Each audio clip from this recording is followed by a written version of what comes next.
नमस्कार दोस्तों। कुछ ही दिन पहले कंगना रनौत की धाकड़ और कार्तिक आर्यन की भूल भुलैया 2 रिलीज हुई। भूल भुलैया 2 ने पहले दिन अच्छी कमाई की और इस फिल्म ने ये प्रदर्शन जारी रखा आने वाले दिनों में। लेकिन दूसरी तरफ धाकड़ बहुत बुरी तरह फ्लॉप हुई। हिंदी सिनेमा जगत में फिल्म फ्लॉप होना कोई बड़ी बात नहीं है। यहाँ ज्यादातर फिल्में फ्लॉप ही होती है और बहुत कम होती है जो हिट कहलाती है। लेकिन कंगना की फिल्म का इस तरह फ्लॉप होना काफी शॉकिंग लगता है। पहले दिन इस फिल्म ने सिर्फ 50 लाख कमाए और दूसरे और तीसरे दिन भी इस फिल्म ने उतने ही पैसे कमाए तकरीबन। और सोमवार को ये फिल्म इस तरह गिरी कि उसने सिर्फ 20 लाख का बिजनेस किया। कंगना, जिसे लोग आज की तारीख की सबसे सुप्रसिद्ध अदाकाराओं में से एक मानते हैं, उनकी फिल्म का ऐसा हाल क्यों हुआ, इस विषय पर आज मैं केयूर चर्चा करूंगा हमारे पॉडकास्ट सिनेमा सिनेमा के एक और एपिसोड में। आज मेरे साथ है फ्रीलांस जर्नलिस्ट और सिनेस्तान.com के contributor Fenil Seta. Welcome to the show Fenil. Thank you. Thanks. तो सबसे पहले धाकड़ कैसी लगी तुमको? बहुत ही बेकार लगी। पिक्चर में कुछ खास कुछ था ही नहीं। स्टोरी तो मतलब एकदम वीक थी और मैं शॉक्ड हूँ कि इस तरह की स्टोरी अप्रूव हुई कैसे। और अच्छा, इतनी तो फिर कंगना का काम कैसे लगा तुमको? उसका काम अच्छा है, उसने बहुत मेहनत किया है, लेकिन जब मूवी में स्टोरी ना हो अच्छी सी तो वो मेहनत भी बेकार जाती है मेरे हिसाब से। तो मतलब ट्रेलर्स में ऐसा देखने मिलता है कि बहुत ऐसे इंटरनेशनल स्टाइल के एक्शन सीन्स है इसमें। तो वो सीन्स कैसे लगे तुम्हें और उस सीन्स के बारे में क्या कहना है? वो वाले सीन्स बहुत अच्छे थे, उसके एक आध जो एक्शन सीन्स थे वो बहुत अच्छे थे, लेकिन इंडिविजुअली अगर देखो या ट्रेलर में देखो तो बहुत अच्छे लगते हैं, लेकिन जब हम फिल्म में देखते हैं तो उतना इम्पैक्ट नहीं हो रहा था। बिकॉज मैं जैसे कहा कि स्टोरी जो था वो उसको सपोर्ट नहीं किया एक्शन सीन्स को। अच्छा, ओके। तो जैसे हम जानते हैं कि ये फिल्म इतनी बड़ी फ्लॉप हुई है कि मतलब बहुत ही शॉकिंग कलेक्शंस है इसके। तो तुम्हारे हिसाब से मतलब क्या तुम सरप्राइज्ड हो ऐसे नंबर्स देख के? शॉक टू, मैं सरप्राइज नहीं हूँ। मतलब मुझे मालूम था कि इसके नंबर अच्छे नहीं आएंगे, लेकिन 50 लाख आएगा पहले दिन वो नहीं लगा था। मुझे लगा अराउंड 1.5 करोड़ 1 करोड़ के बीच आएगा। इतना कम आएगा वो मुझे नहीं पता था। तो तुम्हारे हिसाब से मतलब इतने नंबर्स लो रहे, फिल्म इतनी बड़ी फ्लॉप रही, उसका मुख्य कारण क्या हो सकता है? कंटेंट ही है। Content, trailer actually international action वैक्शन सब था, लेकिन ऐसे कुछ लग नहीं रहा था, एक्साइटिंग नहीं लग रहा था कि मैं जाके देखूं पिक्चर। और ऊपर से उसको ऐसा एडल्ट रेटिंग था, सॉन्ग अच्छे नहीं थे। और इस तरह का जो एक्शन होता है उससे प्रॉब्लम ये होता है कि हमारा जो मास ऑडियंस है वो इतना इम्प्रेस नहीं होता ये सब देख के। हमें उनको भी ध्यान में रखना चाहिए जब इस तरह की महंगी पिक्चर कोई बनाता है। तो कहीं ना कहीं ये सब रीजन से, और प्लस कंगना का वैसा स्टार पावर नहीं है जो हमें कहा गया है। मोस्टली वही अपने को बोलती है, बट वैसा उसका स्टार पावर नहीं है। अगर कोई और इसमें होती हीरोइन, तापसी या आलिया या दीपिका होती, तो आई एम श्योर इसके अच्छा होता ओपनिंग। या मतलब फिल्म का कंटेंट अगर ऐसा ही होता, लेकिन अगर दूसरी ये सब एक्ट्रेसेस होती तो शायद बेटर कर सकती थी तुम्हारे हिसाब से। हाँ, आई मीन आलिया आज की टॉप हीरोइन है। अगर उसने गंगूबाई जैसी फिल्म जहाँ पे भी बहुत सारे चैलेंजेस थे, उसको भी अगर उसने डबल डिजिट ओपनिंग दिलाई, आई एम श्योर अगर वो होती तो एक ज्यादा एक्साइटमेंट होता। उसकी एक अलग फॉलोइंग है, लोग उसको देखना चाहते हैं। कंगना का शायद वैसे नहीं रहा वो स्टार पावर जो पहले था।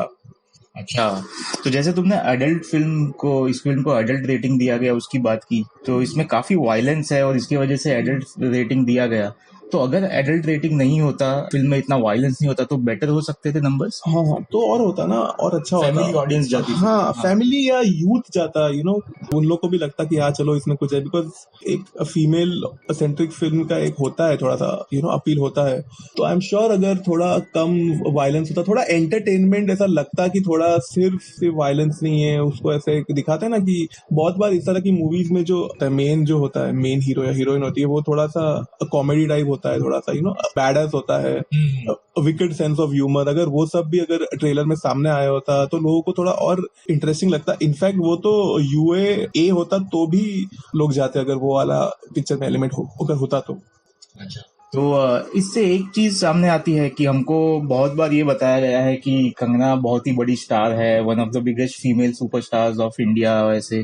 और जैसे तुमने कहा कि बहुत बार वो खुद ही बताती है ये, तो इससे ये फिल्म के इतने बड़े फ्लॉप होने से एक चीज सामने आई है कि कंगना ने तनु वेड्स मनु रिटर्न्स जो 2015 में आई थी, उसके बाद उसने एक भी हिट फिल्म दी नहीं है। उसके बाद उनकी 7 फिल्में आई, जैसे कट्टी बट्टी, रंगून, सिमरन, मणिकर्णिका, जजमेंटल है क्या, पंगा, थलाइवी और अब धाकड़।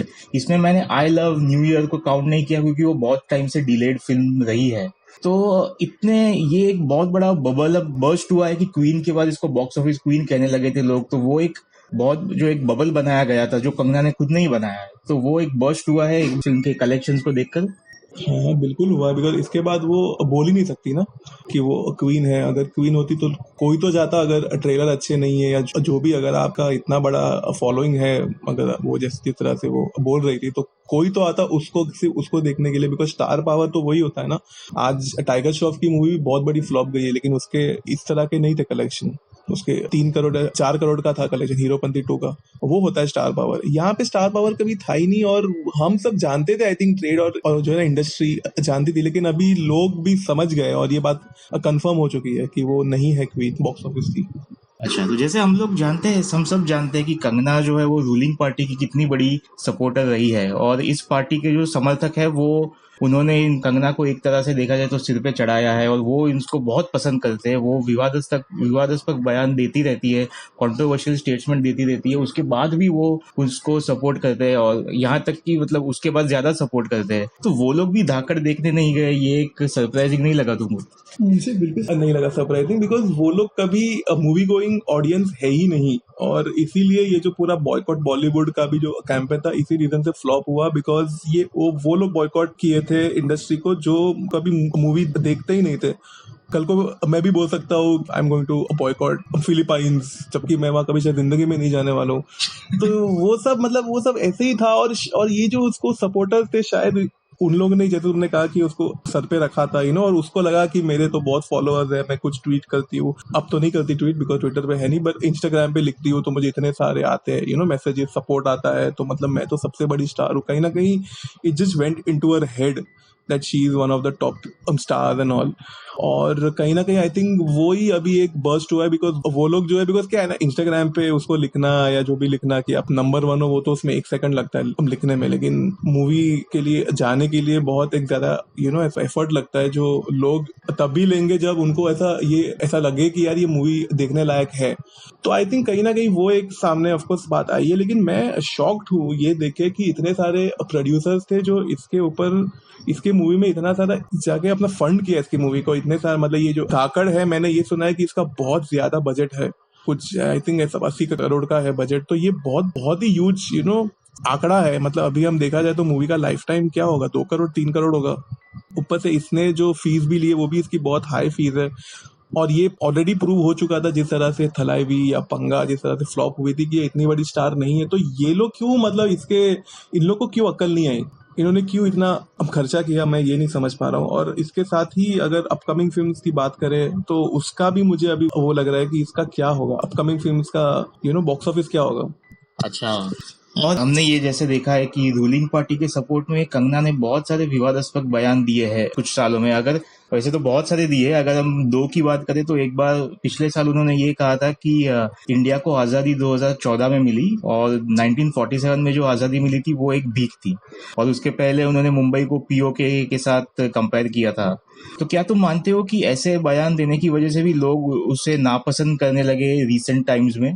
हाँ मुझे श्योर ऐसा अब लगता है, बिकॉज ना ये क्या हो गया ना, ये मतलब जब आप इसको देखते हो, इसका नाम कहीं पे रीड करते हो, आपके दिमाग में जो फर्स्ट थिंग जो होगी वो ये होगी कि ये कंट्रोवर्सी क्वीन है या कंट्रोवर्सी करती है। आपको ये नहीं याद आ रहा है कि इतनी अच्छी एक्टर है, इसने नेशनल अवार्ड जीता है। तो कहीं ना कहीं मैं बहुत लोग को मैंने सुना है कि थोड़े से पुट ऑफ हो गए इसको देख के, अरे इसको पिक्चर नहीं देखनी लोग, बिकॉज वो बहुत, देखो मैं है ना इसको वो कर पाता हूँ, सेपरेट कर पाता हूँ। जब मैं इसको स्क्रीन पे देखता हूँ मैं सब भूल जाता हूँ कि इसने क्या किया है, क्या क्या अपना जो ना बोला है। मैं इसको सिर्फ एज एन एक्टर देख पाता हूँ। मैं आज भी बोलता हूँ कि थलाई भी बहुत अच्छी मूवी थी, उसकी बहुत अच्छी एक्टिंग थी उस फिल्म में, लेकिन बहुत से लोग नहीं कर पाते सेपरेट।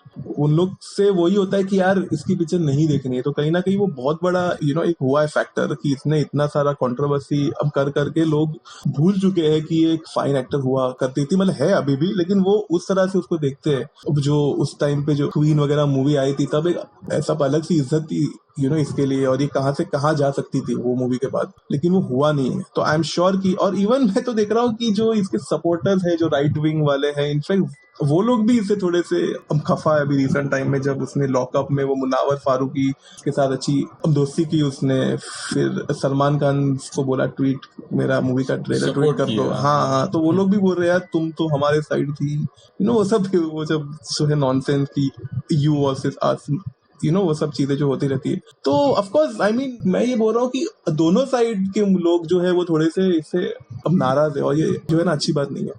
अच्छा, जैसे तुमने कहा अभी कि थलैवी अच्छी फिल्म थी ऐसा तुमको लगा, तो थलैवी के पहले भी जो इतनी सारी उनकी फ्लॉप हुई है, तो क्या तुम मानते हो कि वो सब फिल्में फ्लॉप होना डिजर्व करती थी? हाँ, थलाइवी का रीजन ये था कि यार वो एक रॉन्ग टाइम पे आई थी, ऊपर से महाराष्ट्र तभी बंद था, और तभी एक चीज हुआ था कि मल्टीप्लेक्सेस ने वो मूवी को रिलीज नहीं किया था, बिकॉज वो पिक्चर 2 वीक में नेटफ्लिक्स पे आने वाली थी, तो उनका एक रूल होता है 4 वीक विंडो, तो उन्होंने फॉलो नहीं किया था। लेकिन उसके बाद भी आई थिंक अगेन तभी वही इश्यू था कि ट्रेलर एक्साइटिंग नहीं था, लोगों को ऐसा लगा नहीं कि हम जाके देखे। जयललिता इस तरह की नहीं रही icon for the north India. It's a fact कि लोग इतने, जैसे वो था कि अब झांसी की रानी का जब रोल उसने किया था मणिकर्णिका में, तब एक था, बिकॉज वो जो कैरेक्टर है वो ऐसा कैरेक्टर है कि सब उसको हम जानते हैं, मानते हैं। जयललिता का शायद ऐसा नहीं था। पंगा की अगर मैं बात करूं तो आई थिंक वो थोड़ी अच्छी होनी चाहिए थी उसका बिजनेस, लेकिन वो बहुत सिमिलर थी दंगल से। आई थिंक वो एक प्रॉब्लम हो गया था। बाकी जो जजमेंटल है क्या उसने किया था वो भी अच्छी थी, लेकिन again it was very niche, बहुत लोग तो नहीं समझ पाए थे पिक्चर क्या थे, क्या दर्शाना चाहती थी। उसके पहले उसका ये सिमरन आई थी, वो तो बहुत बेकार पिक्चर थी। बाकी भी जो पिक्चर आई थी आई कैन अंडरस्टैंड कि वो क्यों नहीं हिट हुई, बस ये थलाइवी थोड़ी हिट होनी चाहिए थी, और पंगा आई थिंक स्लाइटली और हिट होनी चाहिए थी मेरे हिसाब से। अच्छा, ओके। जैसे तुमने अभी बात की कि उनकी आने वाली फिल्मों का क्या होगा, तो कंगना के पास अभी तेजस है और सीता द इनकारनेशन, ये 2 फिल्में उनकी आ रही है आने वाली फिल्मों में।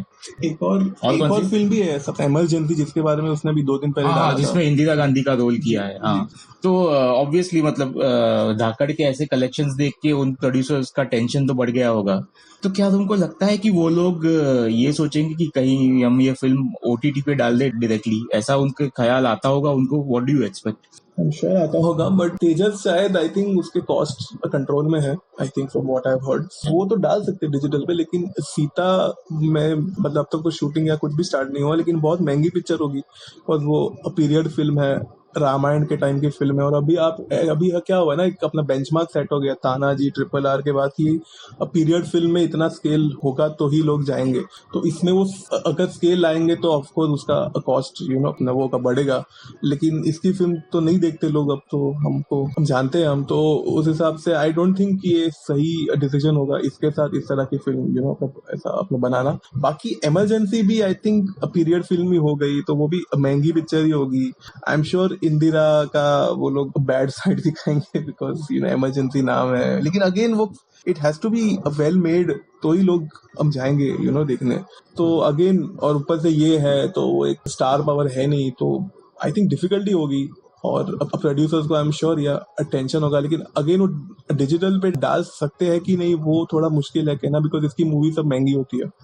अच्छा, और अब आखिर में जैसे हमने देखा है कि कंगना ट्विटर पे तो बैन हो गई है, लेकिन इंस्टाग्राम पे वो बहुत लिखती रहती है कि मैं सबसे बेस्ट हूँ, मैं टॉप एक्ट्रेस हूँ, मैं ये हूँ वो हूँ सब। तो अब धाकड़ के इतने बड़े फेलियर के बाद क्या तुमको लगता है कि वो अभी थोड़ा कंट्रोल में आएगी सोशल मीडिया पे? मुझे नहीं लगता है, वो जिस तरह की है वो, और वो बोलती जाएगी, और कोई ना कोई अपना जो होगा ना, शी विल क्लेम समथिंग कि नहीं मैंने तो मणिकर्णिका दी थी, उसका इतना कलेक्शन आया था, तो मैं आज भी नंबर 1 हूँ, और ऐसा hits and flops part of actors life, जो कि सच बात है। लेकिन 50 लाख नहीं आता ना डे 1 किसी एक्टर के मूवी का कलेक्शन डे 1 पे, तो of course she will say what she has to say, and she will be in denial I think, and it's really sad कि इतनी अच्छी जो है एक्टर है वो इस तरह का जोन में चली गई, एंड आई होप उसमें से बाहर निकल रहा है, बिकॉज इसमें आज भी बहुत टैलेंट है, इतना वो ऐसा मेहनत उसके रोल में दिखता है। So I hope she can come out of it and she can once again reclaim her throne. तो यही हमको देखना होगा कि जैसे तुमने कहा कि इस जोन से बाहर निकलती है कि नहीं और सोशल मीडिया पे क्या करती है वो। तो थैंक यू फनिल, तुमने काफी डिटेल में और इंटरेस्टिंग तरीके से हमसे बात की। तो मैं अपने श्रोताओं से कहना चाहूंगा कि वो हमें बताए हमारा एपिसोड कैसा लगा, और अगले हफ्ते हम फिर वापस आएंगे फिल्म से जुड़े हुए किसी और मुद्दे को लेकर। तब तक सुनते रहिए सिनेमा। अगर आपको ये पॉडकास्ट पसंद आया तो लाइक, सब्सक्राइब और शेयर ज़रूर कीजिएगा। अपने कमेंट्स cinestan.com के YouTube चैनल पर भी छोड़ सकते हैं। Keep listening till next time.